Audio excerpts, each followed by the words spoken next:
ma küsin selle ilusa suvelaulu autori käest paar ilusat küsimust ka. Kas see oli kõige ilusam, kõige esimene laul, mis sa oled oma elus kirjutanud?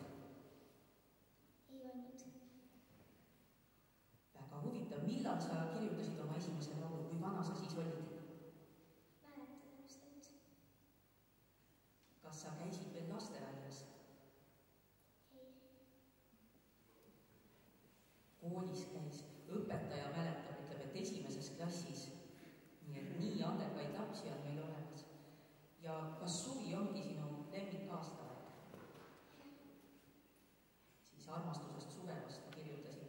Ja kas sa kirjutasid selle laulu selle konkursi jaoks või oli see sul enne juba valmis?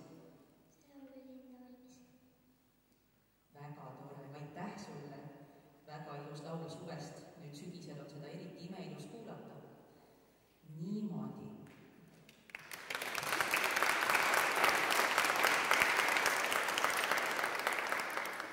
Järgmisena kuuleme 5. klassi õpilase Hanna-Stiina Torniuse laulu Emale.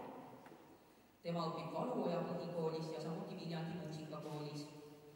Ja taustalauljad on Sanna Härm ja Piret Müür ja Hanna-Stiina Tornius ise laulab. Ja saateks kuuleme klaverit, viiulit ja kitarri. Taas juhendajad mängivad kaasa.